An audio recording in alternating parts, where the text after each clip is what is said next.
Hi, Kujo here. Today, let's talk about variations of turtles and some other bent arm walks. I'm going to warm up my wrists again in the same way that we did in the first video.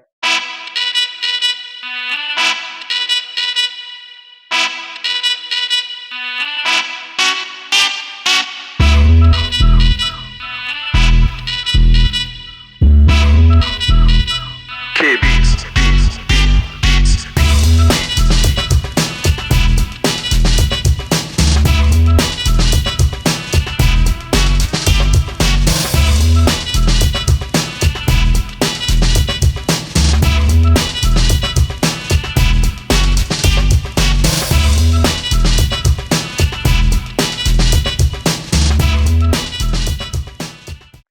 For this one, I'm using leverage in a fun way where I'm pushing up for the palm push-up with better leverage for the concentric part of the movement where I'm going up against gravity.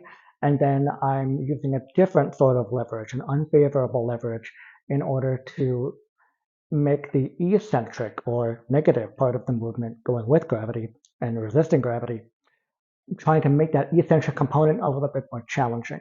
So the concentric or positive is less challenging, and then I lean forwards and the eccentric or negative component is more challenging. So I sit back with this angle of my arm and I push up and then I lean forwards and I slowly lower my heels, the heels of my palms back to the ground. And then sit back, heels up, lean forwards, slowly, slowly, slowly under control because it's not comfortable and not easy. I lower the heels of the palms back and repeat. And it becomes a little bit circular as I get into a flow of it.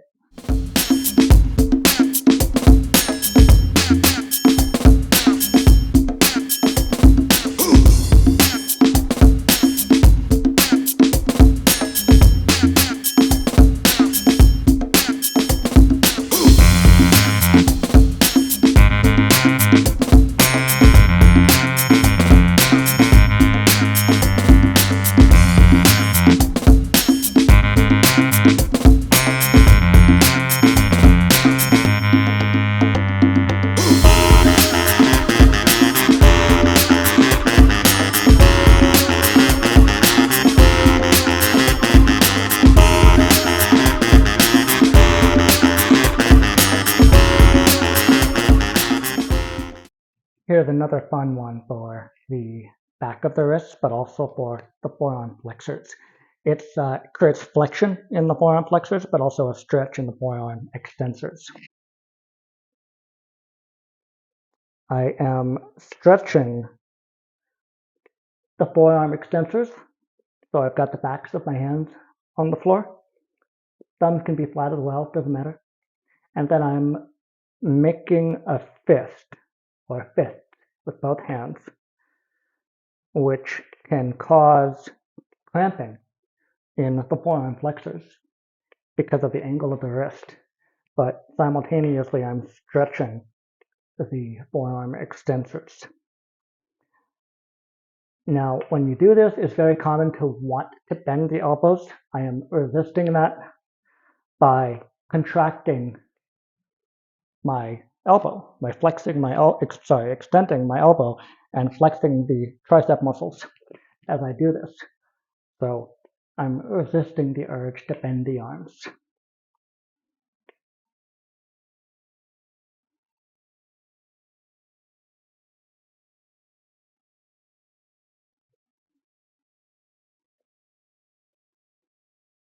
You can see there that as I do the normal turtle position, my forearms are pretty vertical. I'm evenly balanced on each side of the fulcrum, which is my forearms.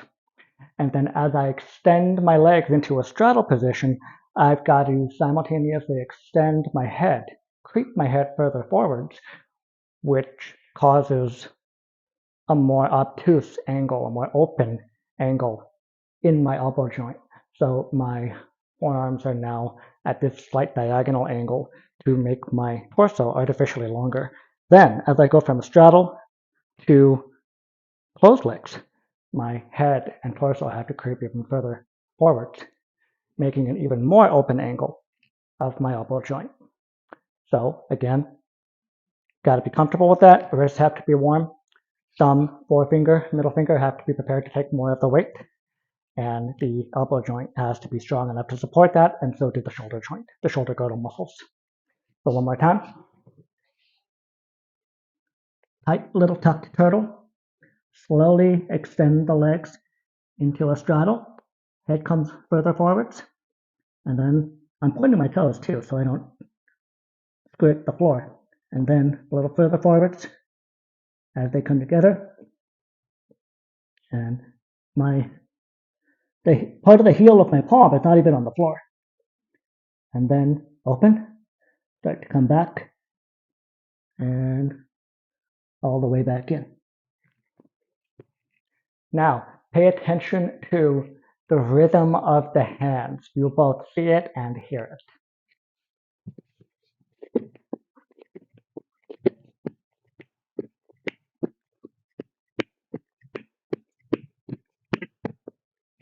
So with the regular turtle, you'll notice that the rhythm of the hands is more or less even. 1, 2, 1, 2, 1, 2, left, right, left, right. Pretty even. And as it speeds up, the rhythm stays the same, but the frequency of steps or the duration of time between steps shortens. So it's a little quicker, but we haven't changed the rhythm yet. What gets fun is changing the rhythm of the hands. So when we start to get a little bit more air time or hang time between steps, then you'll hear a bit more syncopation, a little bit of an almost offbeat rhythm. It'll be ba ba ba ba ba, for example. So I'll show you.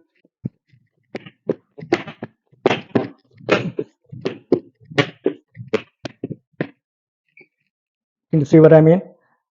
There's a bit of a hop from one hand to the next, and that hop creates a bit more of a syncopation with the rhythm.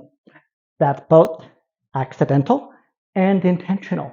You can use it to your advantage, then you have a lot of options for what you can do with the turtle. So what you'll notice is that I'm pushing off my right hand going counterclockwise so hard that I jump, get a little bit of air time, and I land on the left hand.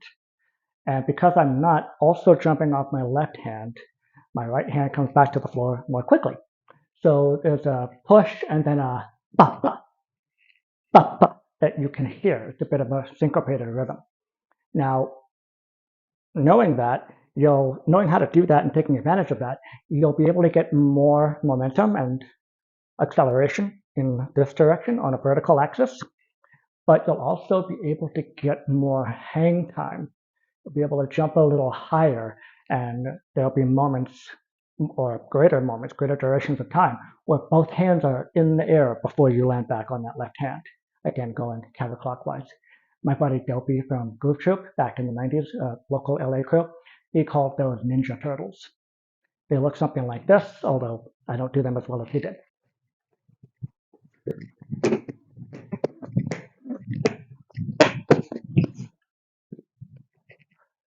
You can also hop on both hands at the same time instead of going from one to the other.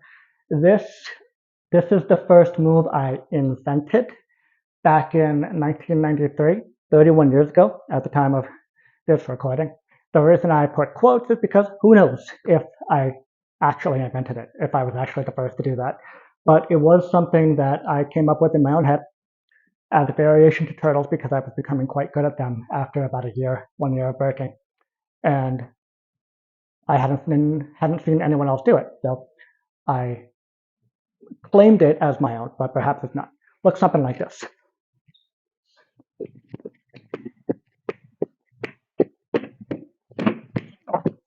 That was terrible. One more time.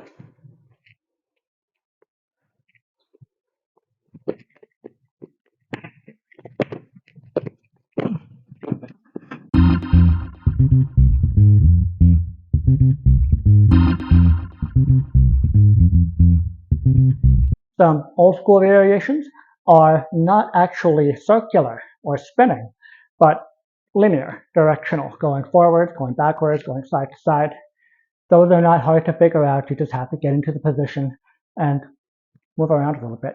So typically going backwards tends to be the easiest and the one that most people have the most facility with. So if I get into the turtle position and balance, shift, reach back, shift, reach back, and stop into a W, whatever. And then going forward, most people actually, especially in the 80s, people would put their both head and knees on the ground and slide. Oh, that's hard. I need hair or a beanie for that. I no longer have either. But that is one way to do it. Now, just going without head or knees, same idea. And as needed, you can use the legs to kick yourself and propel yourself in the direction you want to go in as an option, not a requirement by any means. Going side to side, same idea.